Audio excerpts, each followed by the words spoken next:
Hadis yang pertama, ma min yaumin yusbihul ibadu fihi illa malakani yanzilani fayaqul ahaduhuma Allahumma a'ti munfiqan khalafan fayaqul al-akhar Allahumma a'ti mumsikan talafan. Jadi dalam hadis ini, ketika seorang hamba berada di pagi hari, ada dua malaikat yang turun kepadanya dan berdoa. Jadi ini untuk semua manusia. Doanya, ya Allah, berikanlah ganti pada yang gemar berinfak, rajin atau memberikan infaknya. Malaikat yang kedua yang berdoa, ya Allah, berikanlah kebangkrutan bagi yang enggan bersedekah.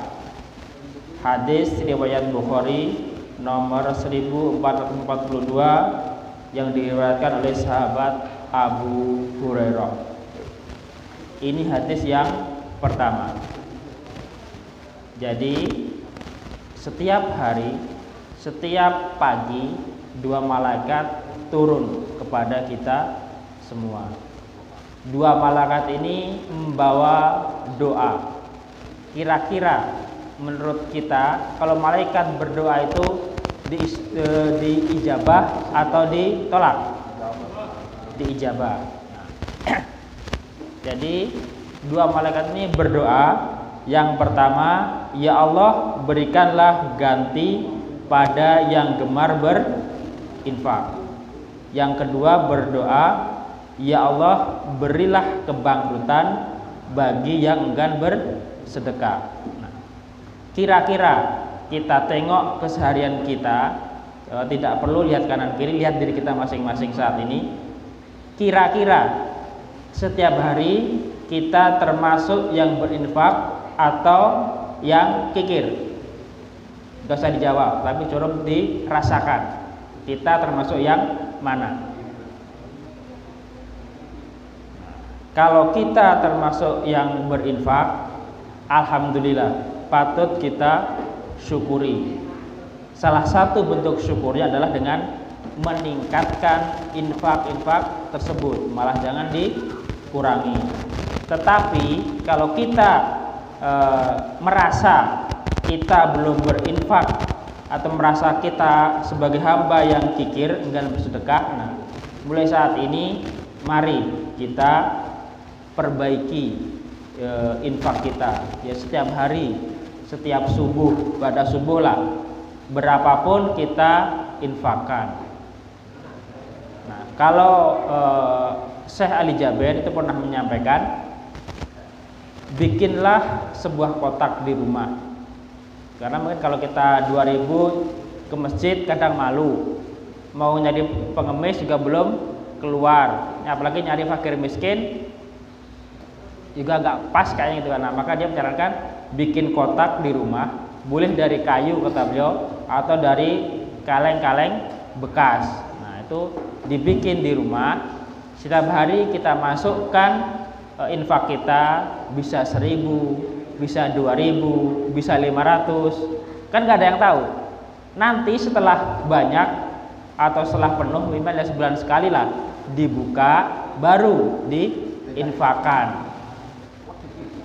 Jadi kan kelihatan banyak, nggak kelihatan 1000 atau 2000. Nah, kalau sehari 1000, sebulan minimal 30.000. Kalau sehari 2000, ya paling enggak 60.000. Nah, kalau kita kasih ke fakir miskin, dia akan merasa alhamdulillah banget gitu loh. Beda kalau dikasih 2.000. Kan mungkin kalau ada fakir miskin zaman sekarang dikasih 2.000, emang saya anak kecil dikasih 2.000. Kan bahasanya begitu. Nah, maka kalau kita kumpulkan 1 bulan sekali, kita berikan kepada fakir miskin, nah itu mungkin dia akan sangat berterima kasih kepada kita. Mungkin dengan itu doanya akan mengalir buat kita semua. Panjang doanya. Banyak biaya doanya, tidak cukup satu doa. Mungkin kita akan doakan kesehatan bagi kita, rizki yang lapang, keluarga yang baik, anak-anak yang soleh-solehah, dan lain sebagainya. Nah itu kalau doanya tulus, nah bisa jadi doa dia itu makbul. Maka dari itu tadi, mari kita semua syukuri nikmat hidup dalam jamaah ini. Kenapa? Karena untuk masalah infak ini kita sudah diarahkan pos-posnya. Ada yang untuk jihad fisabilillah, untuk membiayai dakwah, membiayai para asatid untuk menyampaikan ilmunya, untuk menyantuni fakir miskin, menyantuni orang-orang yang tertimpa gempa, itu bisa kita salurkan. Nah tadi kalau kita berat untuk sekali mengeluarkan 100.000, ya kita cicil harian, sehari 3.000, sehari 5.000, sebulan sudah lebih dari 100.000. Nah, dan di saat itu tadi saya jawabkan, mintalah kepada Allah apa yang menjadi hajatmu. Semoga dengan infakmu itu Allah perkenankan segala apa yang kamu inginkan. Jangan sampai kita terkena doa malaikat yang kedua, ditimpa kebangkrutan. Nah itu naudzubillah min dzalik. Bangkrut di dunia mungkin hanya kehilangan harta benda, tapi kalau bangkrut di akhirat itu bisa menyengsarakan hidup selama-lamanya.